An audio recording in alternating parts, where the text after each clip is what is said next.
નમસ્કાર દર્શક મિત્રો, દિલુક સત્તા શોમાં આપનું સ્વાગત છે। ભારતીય ટીમે ફાઇનલમાં પાકિસ્તાનને હરાવીને એશિયા કપ 2025નો ખિતાબ જીતી લીધો હતો, પરંતુ આ જીત પછી એક વિચિત્ર ઘટના બની હતી।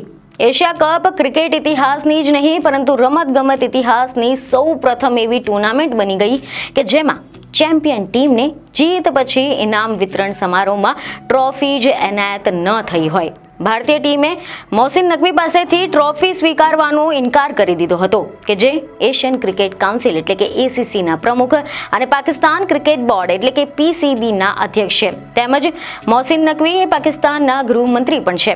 મહત્વની વાત એ છે કે ભારતે પાકિસ્તાનની સામે એશિયા કપમાં 3 મેચ જીતી લીધી, પરંતુ આ ત્રણેયમાં એકે વખત ભારતીય ટીમે પાકિસ્તાની ખેલાડીઓની સાથે હાથ મિલાવ્યા ન હતા। પરંતુ થયું એવું કે પાકિસ્તાન ક્રિકેટના અધ્યક્ષ મોહસિન નકવીના હાથે જીતની ટ્રોફી આપવામાં આવી હતી, જેના કારણે ભારતીય જે ટીમ છે તેમને આ રીતે ટ્રોફી સ્વીકારવા માંગતી ન હતી। એવા અહેવાલો મીડિયામાં વહેતા થયા હતા કે આ નિર્ણય પાછળનું કારણ એ મોહસિન નકવીની સોશિયલ મીડિયા પોસ્ટ હતી કે જે ભારતીય ટીમ માટે અપમાનજનક ગણાવી રહ્યા હતા। નકવીએ ભારતની વિરુદ્ધ અને અગાઉ પણ કેટલાક ભડકાઉ અને અપમાનજનક પોસ્ટ શેર કરી હતી અને આના કારણે ભારતીય ટીમે રમતની ભાવના વિરુદ્ધ ગણાવી હતી।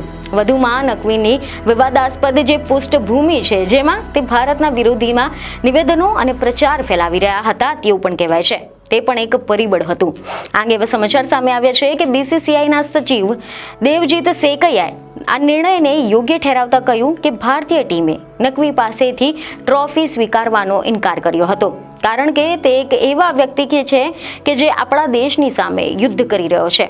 સેકૈયાએ વધુમાં કહ્યું કે તેઓ નકવી પાસેથી ટ્રોફી સ્વીકારી શકતા જ નથી। આના ઉપરાંત આ અંગે ભારતીય કેપ્ટન સૂર્યકુમાર યાદવે પણ આ નિર્ણયને યોગ્ય ઠેરાવતા મીડિયા સમક્ષ કેટલીક જાણકારી આપી હતી, જેમાં તેમણે જણાવ્યું કે અમે મેદાન પર જ આ નિર્ણય લીધો હતો કે અમે નકવી પાસેથી ટ્રોફી સ્વીકારીશું નહીં। અમે ટ્રોફી અમને મળે તેની રાહ જોઈ રહ્યા હતા, પરંતુ જ્યારે નકવીએ અમને આપવાનો આગ્રહ કર્યો ત્યારે અમે ના પાડી દીધી હતી। વિનિંગ સેરેમનીમાં પોડિયમ પર ટ્રોફી હતી, પરંતુ પછી નકવી તે પોતાની સાથે લઈ ગયા હતા અને ક્રિકેટના ઇતિહાસમાં પહેલીવાર આવી ઘટના બની છે કે જે ચર્ચાનો વિષય બની ગઈ છે। અને આ જ કારણ છે કે ભારતના વિજય કરતાં વધુ ચર્ચાઓ આ વાતની થઈ રહી છે કે ભારતીય ખેલાડીઓ ટ્રોફી સ્વીકારવા માટે સ્ટેજ પર જ ન પહોંચ્યા હતા। હવે આપણે આ વિશે ડિટેલમાં વાત કરીશું કે એ વખતે મેચના પછી શું થયું હતું। તો મીડિયામાંથી એવા રિપોર્ટ સામે આવ્યા છે કે વિજય પછી તરત જ થતો જે ઇનામનો વિતરણનો સમારોહ છે તે લગભગ 1 કલાક મોડો શરૂ થયો હતો। પ્રસારણ દરમિયાન ન્યૂઝીલેન્ડના ભૂતપૂર્વ ઓલરાઉન્ડર સિમોન ડોલે જાહેરાત કરી કે ભારતીય ટીમ પુરસ્કાર સમારોહમાં ભાગ લેશે નહીં અને ટ્રોફી સ્વીકારશે નહીં। આના પછી બીસીસીઆઈ સચિવ દેવજીત સેકૈયાએ પણ પુષ્ટિ આપી કે ભારતીય ખેલાડીઓએ એસીસી પ્રમુખ મોહસિન નકવી પાસેથી ટ્રોફી ન સ્વીકારવાનો નિર્ણય લીધો છે અને આ જ બધા કારણોસર વિજેતા ટીમ સ્ટેજ પર આવી ન હતી અને કેપ્ટનને ટ્રોફી આપવામાં આવી ન હતી। જો કે Tilak Varma man of the match, Abhishek Sharma man of the tournament અને કુલદીપ યાદવ MVP તેમના વ્યક્તિગત પુરસ્કારો લેવા માટે સ્ટેજ પર પહોંચ્યા હતા, પરંતુ તેમને પણ મોહસિન નકવી તરફ કોઈ પણ ધ્યાન આપ્યું ન હતું। આ સિવાય એક ન્યૂઝ એજન્સીના અહેવાલો અનુસાર મોહસિન નકવી જ્યારે સ્ટેજ પર હાજર એકમાત્ર એવી વ્યક્તિ હતી કે જેમને ભારતીય ખેલાડીઓ માટે તાળીઓ પણ પાડી ન હતી। એસીસી અને સ્ટેડિયમના મેનેજમેન્ટે નક્કી કરવાનો પ્રયાસ કર્યો કે વિજેતા ટીમને કોણ ટ્રોફી આપશે, પરંતુ મીડિયામાંથી એવા પણ અહેવાલો સામે આવ્યા છે કે આ સમારોહ અચાનક જ બંધ કરી દેવામાં આવ્યો હતો અને આયોજકો ટ્રોફીને ડ્રેસિંગ રૂમમાં લઈ ગયા હતા। ભારત ટ્રોફી જીતી શક્યું નહીં, પરંતુ મેદાન પર ખેલાડીઓએ પોતાની શૈલીમાં વિજયની ઉજવણી કરી હતી। જો કે ફાઇનલના 1 દિવસ પહેલા મોહસિન નકવીએ એક નિવેદન આપ્યું હતું અને આ નિવેદનમાં તેમણે એવું કહ્યું હતું કે હું એક શાનદાર ફાઇનલ જોવા માટે ઉત્સાહી છું અને વિજેતા ટીમને ટ્રોફી સોંપવા માટે આતુર છું।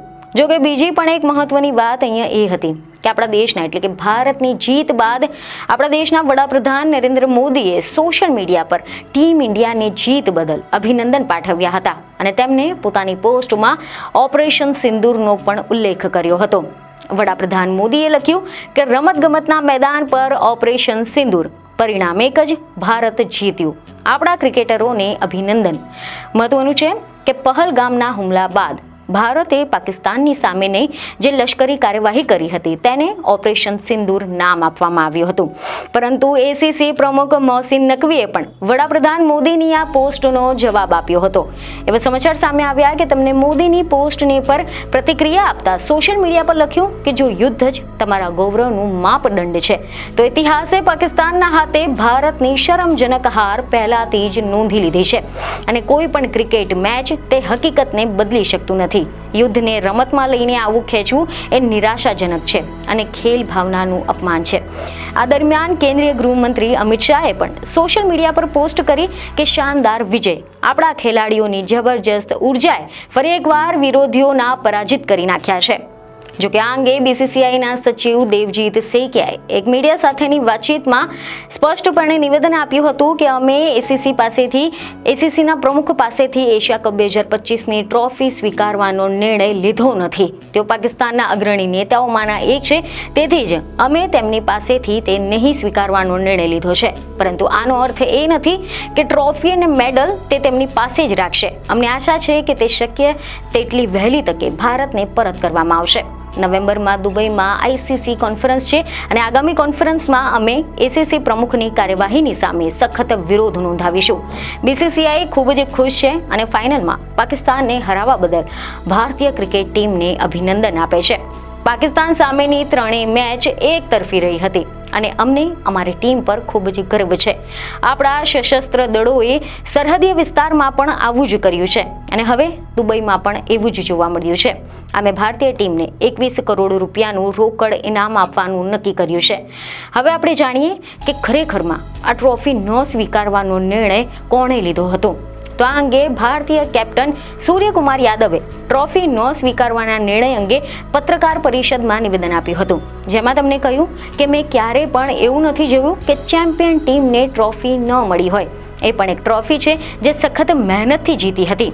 મારું માનવું છે કે અમે તેના લાયક હતા. હું વધુમાં કંઈ જ કહી શકતો નથી. મેં મારી વાત સ્પષ્ટ કરી દીધી છે. જો તમે મને ટ્રોફી વિશે પૂછો છો તો મારી ટ્રોફીઝ મારા ડ્રેસિંગ રૂમમાં છે. મારી સાથેના બધા જ 14 ખેલાડીઓ અને સપોર્ટ સ્ટાફ જ મારી સાચી ટ્રોફી છે.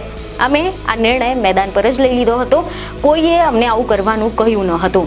અને જ્યારે તમે આખી ટુર્નામેન્ટ દરમિયાન આટલું સારું રમો છો અને જીતો છો ત્યારે શું તમે ટ્રોફીને ડિઝર્વ કરો છો કે નહીં, તમે જ મને કહો. એટલે કે અંતે આ સમગ્ર ઘટનાથી સ્પષ્ટપણે એવું દર્શાવી રહ્યું છે કે ભારતીય ટીમે મોહસિન નકવી પાસેથી ટ્રોફી સ્વીકારવાનો ઇનકાર કરીને એક શક્તિશાળી સંદેશો આપી દીધો છે. આ સંદેશ એ માત્ર ક્રિકેટ જગતને જ નહીં પરંતુ સમગ્ર દેશને એક કરવાનો છે.